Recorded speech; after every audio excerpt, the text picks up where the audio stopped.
Welcome back to English with KP sir. तो जैसा कि आप सभी बच्चे देख रहे हैं, इडियम सीरीज, वोकैब सीरीज और नाउन की कुछ वीडियो और प्रोनाउन का चैप्टर में भी डाल चुका हूँ। सारी वीडियो आपको अवेलेबल हैं यूट्यूब पर। तो मैं वो चीज़ें डिस्कशन कर रहा हूँ जो आपके पेपर में बहुत ज़्यादा हेल्पफुल रहेंगी। तो यहाँ पर आइए स्टार्ट करते हैं। हम स्पॉटिंग एरर विद कॉन्सेप्ट सीख रहे हैं कि जो एरर है वो किस तरीके से आई है, क्या अप्रोच लगा है उस क्वेश्चन में, ठीक है, वो सारे तरीके मैं आपको बताऊंगा। चलिए तो स्टार्ट करते हैं। आज का पहला क्वेश्चन है, मान लो ही ऑर्डर्ड, ए पार्ट बोले एज इफ, बी पार्ट बोले was my master, C part बोले और डी बोले नो एरर। तो यहाँ पर इसका राइट आंसर क्या होगा? मतलब उसने ऑर्डर किया, मानो कि वह मेरा मास्टर था, वह मेरा मास्टर था। तो यहाँ पर आप ये समझेंगे कि ही के अकॉर्डिंग बहुत सही है, लेकिन बेटा यहाँ पर ही के साथ ही किसका यूज होना है? वर का। किसका यूज होना है? वर का। तो यहाँ पर ये कॉन्सेप्ट मैं आपको बताऊंगा। अभी क्वेश्चन कर लेते हैं पहले, ठीक है। तो यहाँ पर जैसे कहते हैं ए पार्ट, वो कहते बी पार्ट, वो कहते सी पार्ट, कि God saves the queen Victoria. तो यहाँ पर ये जो गॉड है आपको सिंगुलर सब्जेक्ट लग रहा होगा बिल्कुल, और इसके अकॉर्डिंग वर्ब सिंगुलर लग रही होगी, लेकिन ये चीज़ बिल्कुल भी गलत है। यहाँ पर सेव आएगा। क्या आएगा? सेव, ठीक है। अब बी पार्ट में एरर हो जाएगी। इसमें हो जाएगी बी पार्ट में, इसमें किसमें? सी पार्ट में, ठीक। और यहाँ पर द डेफिनेट आर्टिकल है, क्यून हमारा एडजेक्टिव की तरह काम कर रहा है, विक्टोरिया हमारा क्या है? नाउन है। क्या है? नाउन, ठीक है। अब ऐसे ही the jury was divided, A part बोल दे in their opinion, B part बोल दे in that case, C part और डी नो एरर। तो आपको एरर फाइंड करनी है। तो यहाँ पर जूरी जजों का समूह, ठीक है, डिवाइडेड कर रहा है, यानी कि बांट रहा है अपनी राय को। तो यहाँ पर वॉज की जगह पर क्या हो जाएगा? वर, ठीक है। नेक्स्ट जो क्वेश्चन है वो कहते हैं the wages, A part, B option are death. तो यहाँ पर जो वेजेस है वो आपको पता है क्या है? वेजेस का दो मीनिंग होते हैं, एक तो होता है सजा। क्या होता है? सजा। और एक होता है भत्ता। तो यहाँ पर क्या है? सजा। कि पाप की सजा मौत है, तो पाप की सजा है ना, तो पाप तो अनकाउंटेबल है। तो यहाँ पर आर की जगह पे क्या आ जाएगा? इज। तो slow and steady win the race. तो ऐसा करके देते ए पार्ट, बी पार्ट। देखने में छोटे लग रहे हैं, बहुत खतरनाक है ये चीज, ठीक है। तो यहाँ पर स्लो एंड स्टडी एक कॉम्प्लीमेंट नाउन है। कैसी नाउन है? कॉम्प्लीमेंट, यानी कि पूरक है, कॉम्प्लीमेंट नाउन है। तो यहाँ पर विन की जगह पे क्या हो जाएगा? विंस। क्या हो जाएगा? विंस हो जाएगा, यानी कि ये बी पार्ट में एरर है। तो आपको एरर देख लीजिए, स्क्रीनशॉट ले लीजिए। अब मैं इसके बाद में आपको इनके कॉन्सेप्ट बताने वाला हूँ। क्या बताने वाला हूँ? कॉन्सेप्ट। स्क्रीनशॉट ले लो बेटा। तो बेटा टाइम आ गया है कॉन्सेप्ट जानने का। आपको कॉन्सेप्ट बताना है मुझे कि कॉन्सेप्ट क्या है, कि कैसे हमारे सिंगुलर सब्जेक्ट्स के साथ में सर आपने प्लूरल फॉर्म का यूज कर दिया। किसका? प्लूरल फॉर्म का यूज कर दिया, ठीक है। तो यहाँ पर ये कॉन्सेप्ट नंबर 1 सीखेंगे आप। कॉन्सेप्ट नंबर 1, यदि वाक्य में इमेजिनेशन, किसकी? इमेजिनेशन को क्या बोलते हैं? कल्पना या इम्पॉसिबिलिटी,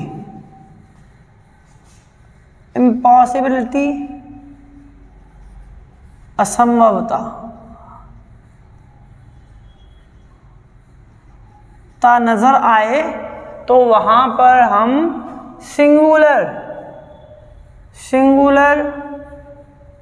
सिंगुलर सब्जेक्ट्स के साथ में ओनली एंड ओनली किसका यूज करते हैं? वर्ड का, ठीक है। तो आप पहचानेंगे कैसे? देखो ऐसे वर्ड हो रहे होंगे यूज, आई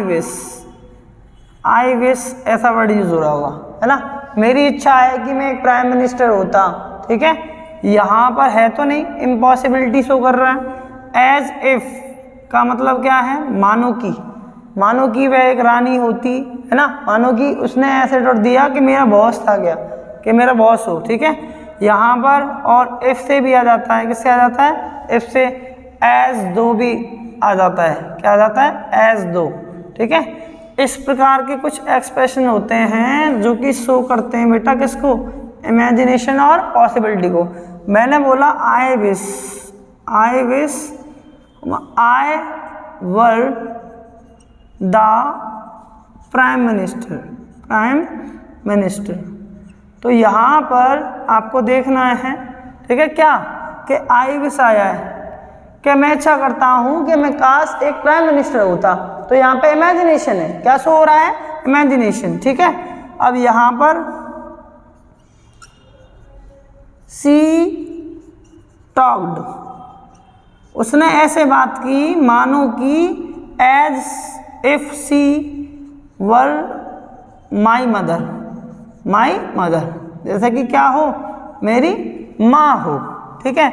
और क्या हो सकता है, if I were, if I were a bird, if I were a bird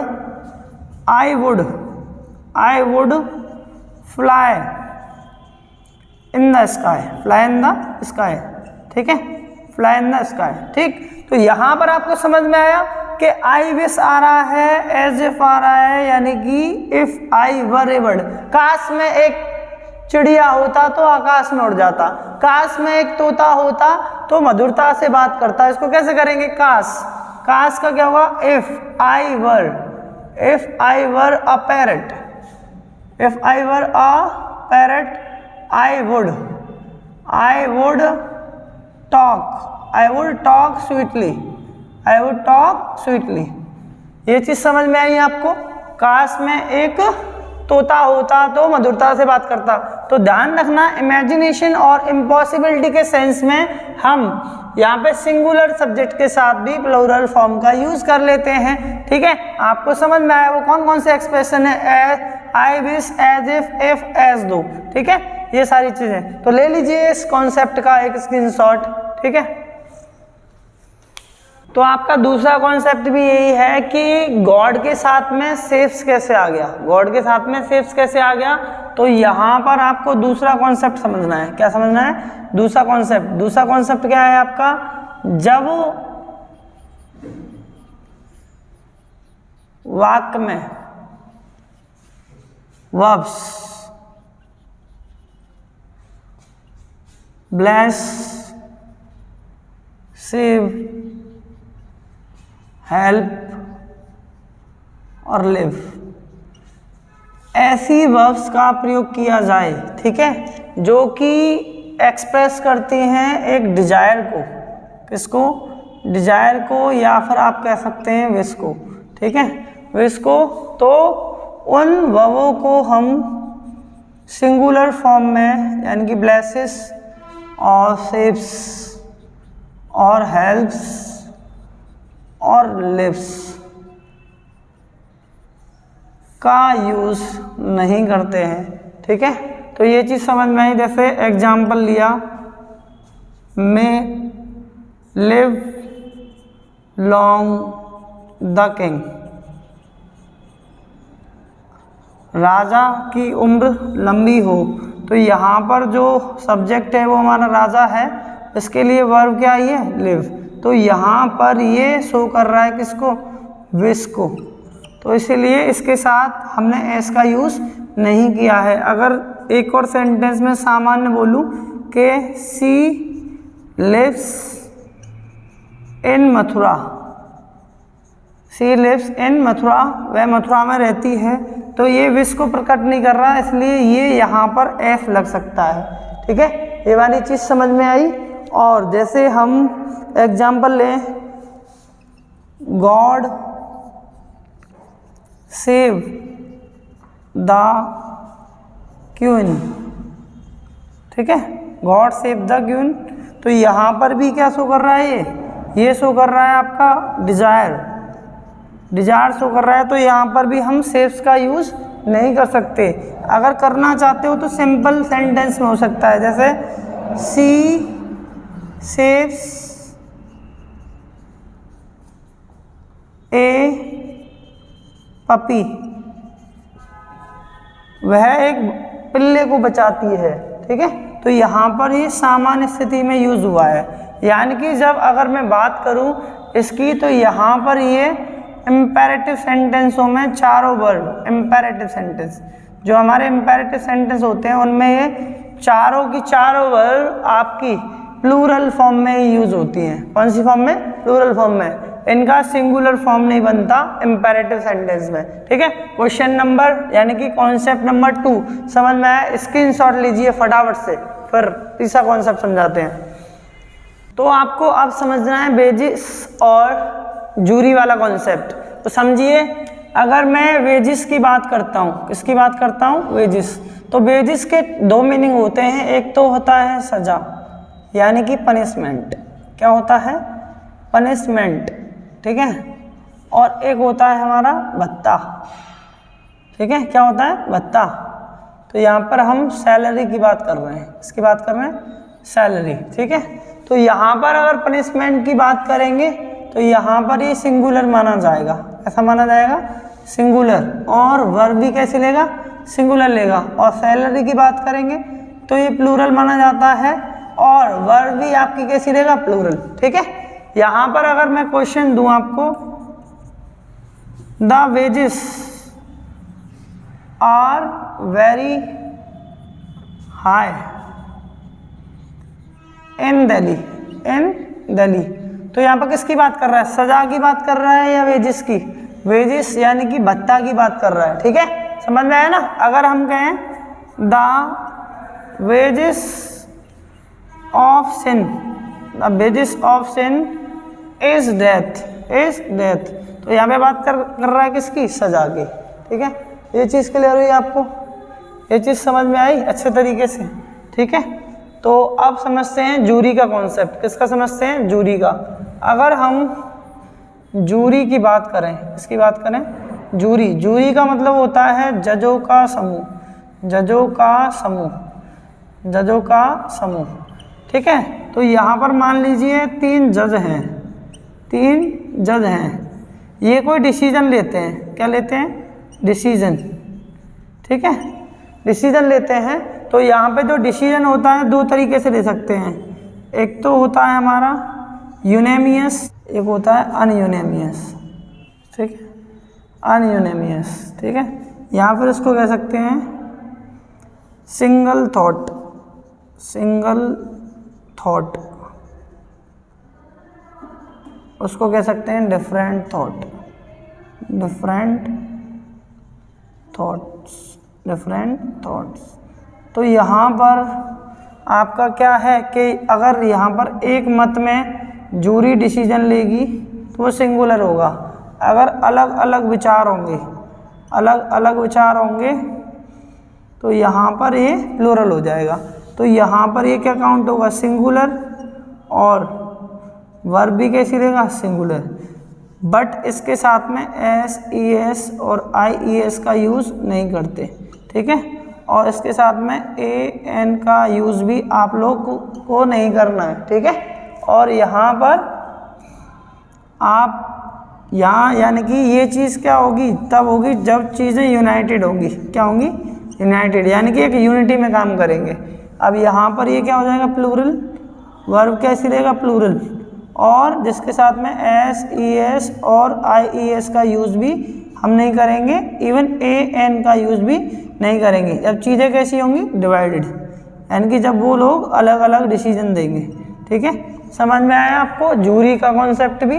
ठीक है, ये चीज़ क्लियर हुआ? तो यहाँ पे कह सकते हैं the jury has given its verdict. तो यहाँ पर जूरी अपना न्याय दे चुकी है। तो एक सिंगल यूनिटी में काम कर रहा है ये चीज़। ठीक है, अगर हम बात करें the jury have divided their opinion in that case. तो यहाँ पर जूरी क्या कर रहा है, डिवाइडेड कर रहा है अपने डिसीजन को, इसलिए क्या है, प्लूरल है। आई थिंक आपको बहुत अच्छे तरीके से समझ में आया होगा कि जूरी सिंगुलर कैसे काम करता है, प्लूरल कैसे काम करता है। तो आपको यदि कॉन्सेप्ट और क्वेश्चंस पसंद आए हों तो चैनल को सब्सक्राइब करें, लाइक करें और आई बटन पर क्लिक करें यदि आप और पुरानी वीडियो वॉच करना चाहते हैं। और अगर आप जुड़ना चाहते हैं टेलीग्राम चैनल से तो आप सर्च कर सकते हैं इंग्लिश विद केपी सर, जहां आपको सारे PDF नोट्स वगैरह वीडियो के लिंक सारे अवेलेबल हैं। वहाँ पर आप जाके देख सकते हैं और लोगों को ज़्यादा से ज़्यादा जोड़ सकते हैं। अपने फ्रेंड्स के साथ इस वीडियो को ज़्यादा से ज़्यादा शेयर करें ताकि उनका भी पेपर में कुछ हेल्प हो पाए, ठीक है। और बहुत रियली हेल्पफुल है ये वीडियो आपके लिए, बहुत क्वेश्चन और कॉन्सेप्ट, और शॉर्ट वीडियो में बेटा पूरा देखें तभी कॉन्सेप्ट समझ में आएगा। Thank you very much, have a nice day, जय हिंद, जय भारत।